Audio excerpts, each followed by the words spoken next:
प्यारे विद्यार्थियों, मैं Sarvesh Kumar public inter college can't say कक्षा 9 की हिंदी की वीडियो क्लास के साथ पुनः उपस्थित हूँ। आज की वीडियो क्लास में आप सभी का पुनः स्वागत। और जो हमने इससे पहली वीडियो देखी उसमें हमने पढ़ा होगा हिंदी की प्रथम रचनाएं, जो भी इसमें थी लगभग हिंदी गद्य की प्रथम रचना, प्रथम कहानी आपने लिखी, प्रथम नाटक आपने लिखा, प्रथम मौलिक उपन्यास पर बात हुई और जो प्रथम यात्रा वृतांत है उसको हमने लिखा। आज उससे आगे हम लिखेंगे एक प्रश्न प्रथम रचना का और शेष है, तो मैं उसी से शुरू करता हूँ आज की इस वीडियो क्लास को। प्रथम रचना क्रम में एक प्रश्न और लिखना है और वो है हिंदी के प्रथम डायरी लेखक। प्रश्न लिखेंगे और प्रश्न शायद 10 हो गए थे, प्रश्न नंबर 11 हम लिखेंगे। अब प्रश्न नंबर 11, प्रश्न नंबर 11 है हमारा हिंदी के प्रथम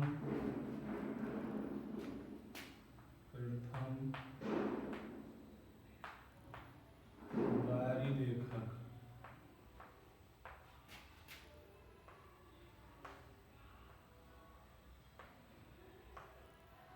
हिंदी के प्रथम डायरी लेखक तथा उनकी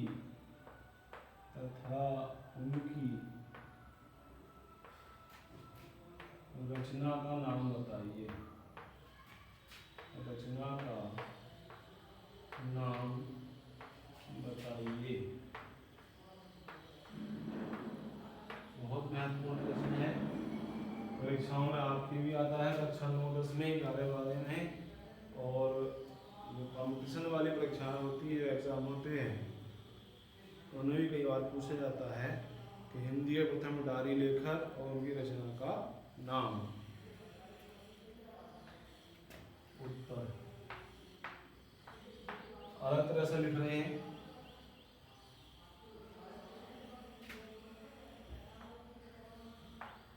इस तरह से लिख देंगे उत्तर, ठीक।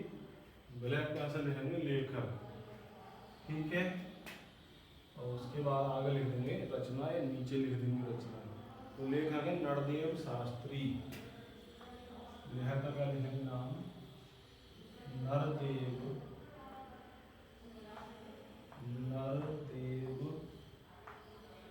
शास्त्री, ठीक है। कौन है लेखक? नरदेव शास्त्री। ये अपने नाम पर लगाते हैं वेद तीर्थ। वेद तीर्थ लास्ट का चौथी है।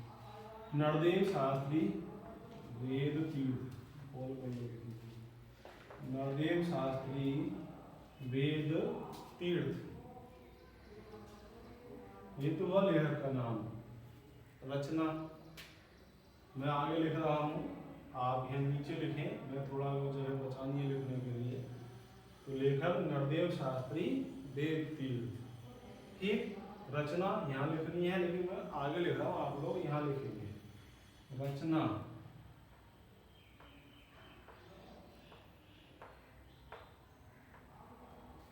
रचना रचना है, इसमें वैसे जेल डायरी लिख देते हैं, लेकिन इनके नाम किससे जुड़ी हुई है? नरदेव शास्त्री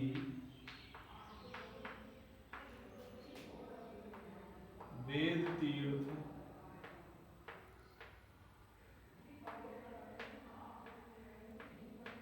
की जेल डायरी।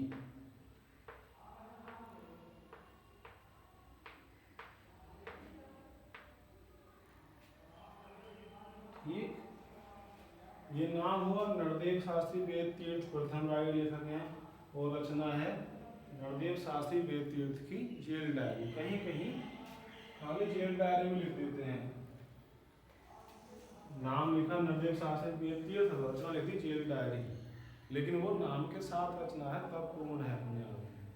तो प्रथम डायरी लेखक हो गए नरदेव शास्त्री वेद तीर्थ और रचना होगी नरदेव शास्त्री वेद तीर्थ की जेल डायरी। चलिए अगला प्रश्न लिखते हैं। प्रश्न नंबर 12।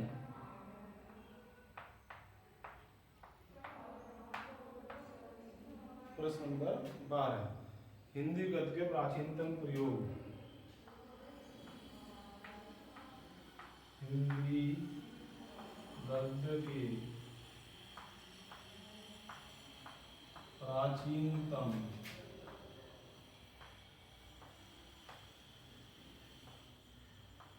प्रयोग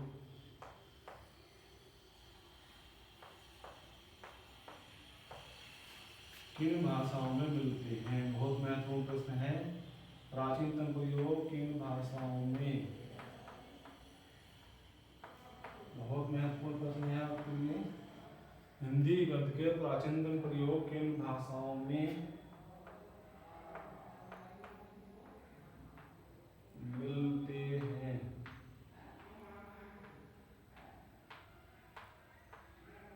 ठीक, तो प्रश्न हमारा ध्यान देंगे।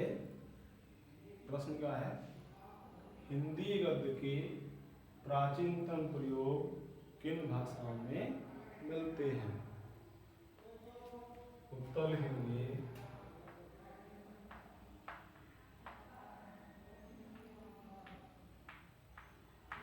उत्तर हिंदी गद्य के प्राचीनतम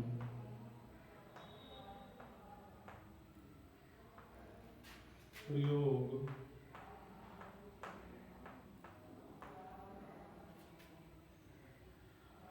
राजस्थानी,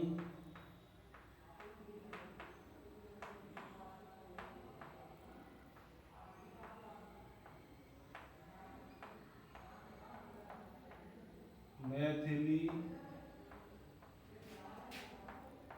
तथा ब्रज भाषा में मिलते हैं। ब्रज भाषा में मिलते हैं। ठीक, प्रश्न उत्तर दोनों एक बार देख लें। प्रश्न है हिंदी गद्य के प्राचीनतम प्रयोग किन भाषाओं में मिलते हैं? उत्तर हमारा है हिंदी गद्य के प्राचीनतम प्रयोग राजस्थानी, मैथिली तथा ब्रज भाषा में मिलते हैं। तो कितनी भाषा मिलते हैं? 3 में, राजस्थानी, मैथिली तथा ब्रज भाषा।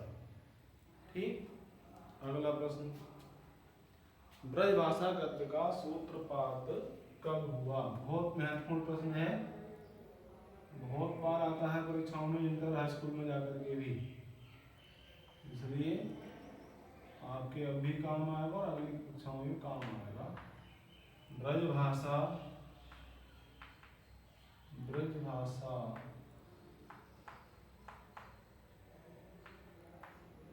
गद्य का सूत्रपात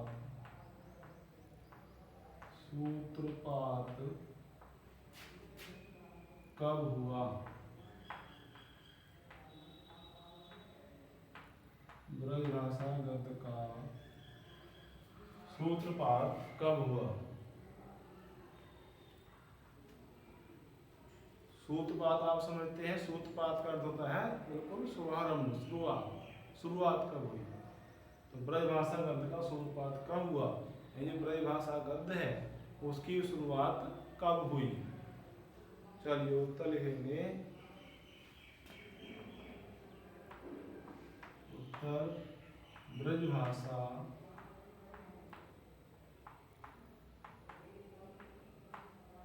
गद्य का सूत्रपात संवत, क्या लिखना? संवत, एक होती है सन और हम बात कर रहे हैं संवत की। संवत 1400 के आसपास हुआ। संवत 1400 के आसपास हुआ। ठीक। ब्रजभाषागत का सूत्रपात कब हुआ? ब्रजभाषागत का सूत्रपात संवत 1400 के आसपास हुआ। ठीक। एक चीज मैं यहाँ और बता देता हूँ कि यहाँ हमने लिखा है संवत में, अगर ये सन में आ जाता है, सूत्रपात कब हुआ, हालांकि संवत में उल्लेख मिलता है संवत 1400 के आसपास, लेकिन सन यदि पूछते हैं तो सन इसकी हो जाती 1343। ठीक है। अगर इसको सन में कन्वर्ट करेंगे या सन के रूप में लिखेंगे तो ये हो जाएगी 1343। ठीक है। पहचान के लिए आप इसको भी याद कर सकते हैं। तो सूत्रपात कब हुआ? संवत 1400 के आसपास हुआ। और सन में यदि हम कहें तो सन हम कह सकते हैं 1343। अब अंतर क्या है? संवत 1400 है, सन कितनी है? 1343 है, यानी कम है इससे। हो सकता है आपको पता हो, परिवार के जो हमारे बड़े लोग हैं, माता पिता आदि, तो परिवार में पढ़े लिखे बड़े लोग बता देते हैं संवत और सन में अंतर होता है। कई बार आपको पढ़ाते समय जो अध्यापक हैं वो भी आपको बता देते होंगे कि संवत और सन में अंतर होता है, तो आपको मालूम होगा, ना हो मैं आपको आज बता देता हूँ। जैसा मैंने सुना या पढ़ा है कि संवत और सन में 57 वर्ष का अंतर होता है।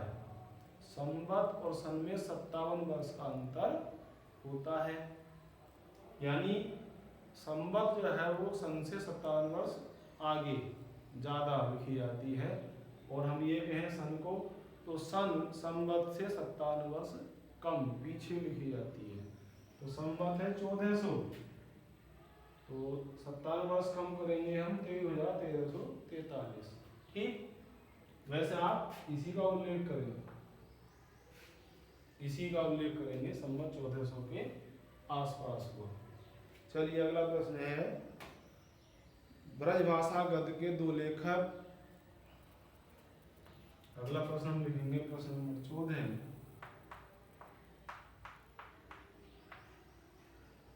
ब्रजभाषा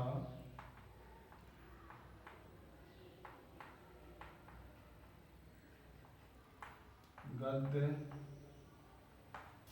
के दो लेखक तथा उनकी रचनाओं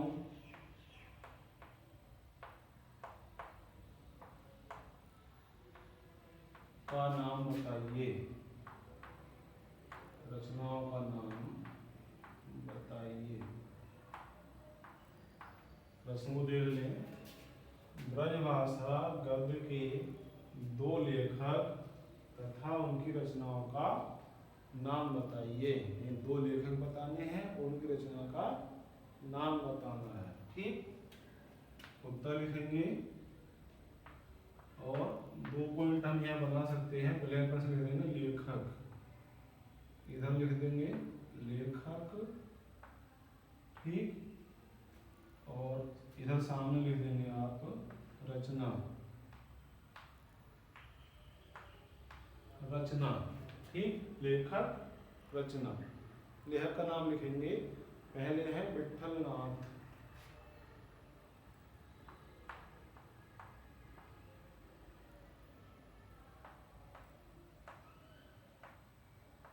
क्या है पहले लेखक?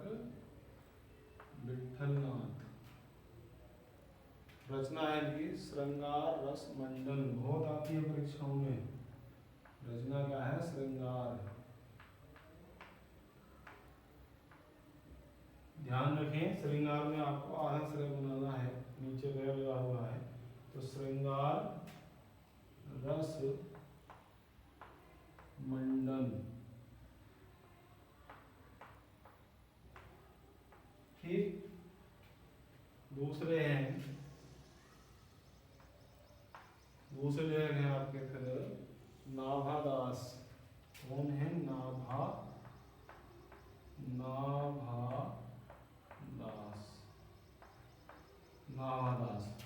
रचना है इनकी अष्टयाम। क्या रचना है? अष्टयाम। बहुत आती है परीक्षाओं में और आगे चल के कंपटीशन में। तो रचना क्या हो गई इनकी? अष्टयाम।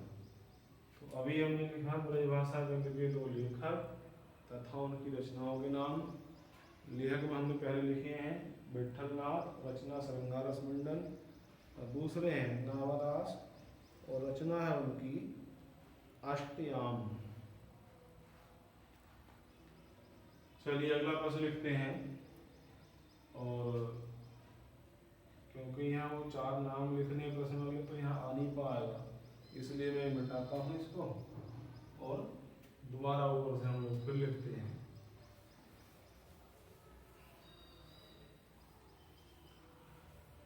अगर आप ध्यान से पढ़ रहे होंगे, लिख रहे होंगे, या पहले पढ़ें, दोबारा आप वीडियो देख करके लिख सकते हैं रोक रोक करके। लेकिन पहली बार में आप वीडियो को बिल्कुल शांत होकर के पढ़ें तो आपको आसानी से यदि प्रश्न है समझ में भी आएंगे और जल्दी ही याद भी हो जाएंगे। ठीक।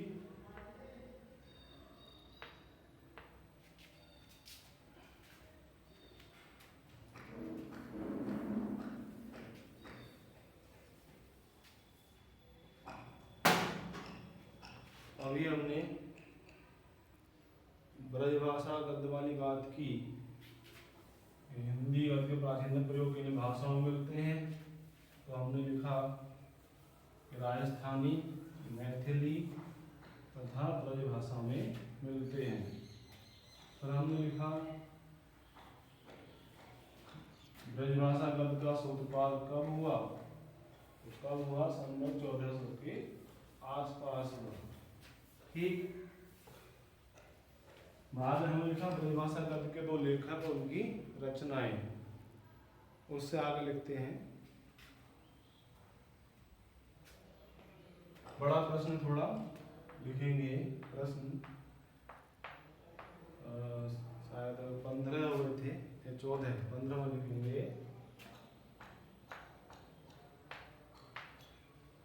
नंबर में ध्यान न रहे तो आप अपने आप लिख लें प्रश्न नंबर क्या है, आप लिखते चले जाए नंबर। सही है। लिखेंगे भारतेंदु युग से पूर्व के, भारतेंदु युग से पूर्व के, या पहले कह सकते हैं हम, भारतेंदु युग से पूर्व के हिंदी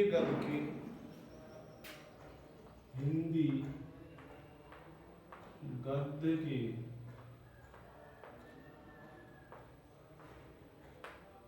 गद्य के चार प्रारंभिक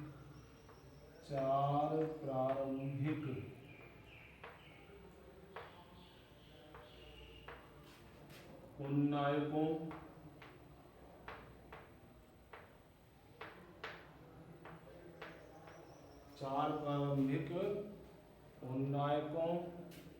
के नाम बताइए।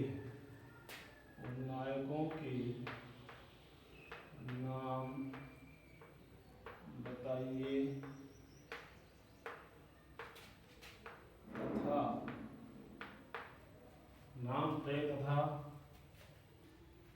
उनकी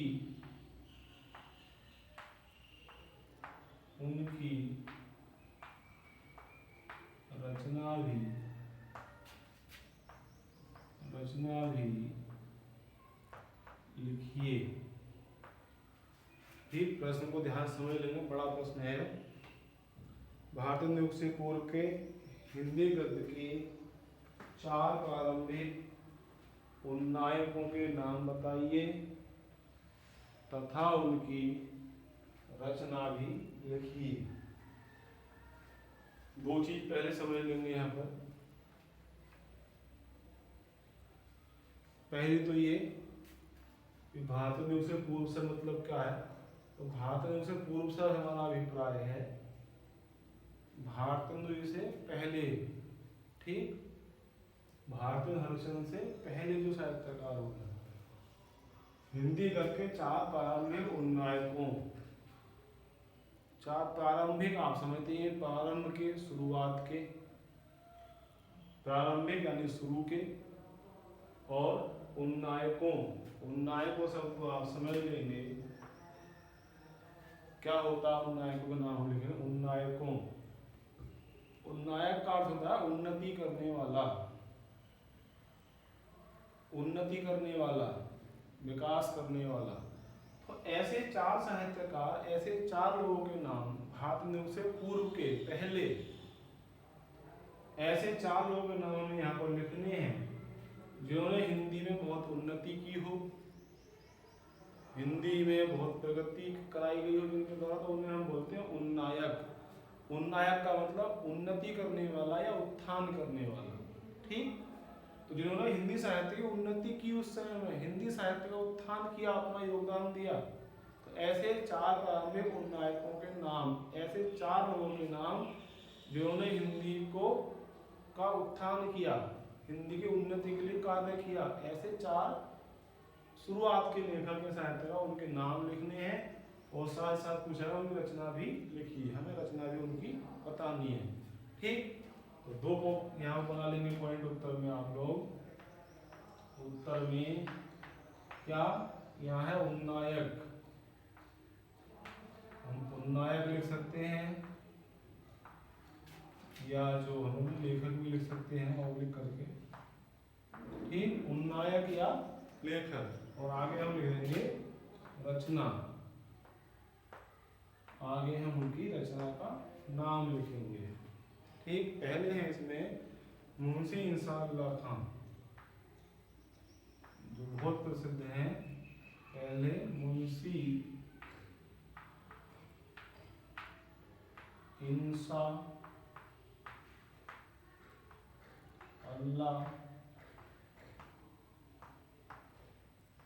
खां, मुंशी इंसाअल्लाह खां। रचना है इनकी रानी केतकी की कहानी, बहुत आती है परीक्षाओं में, बहुत ही महत्वपूर्ण है, रचना बहुत आती है इनकी, रानी केतकी की कहानी, ठीक। तो पहले हुए इसमें 4 में मुंशी इंसाअल्लाह खां, और रचना का नाम हमने लिखा रानी केतकी की कहानी। दूसरे हैं पंडित सदल मिश्र, दूसरे हैं पंडित सदल मिश्र, पंडित सदल मिश्र। रचना है नासिकेतोपाख्यान, रचना क्या है,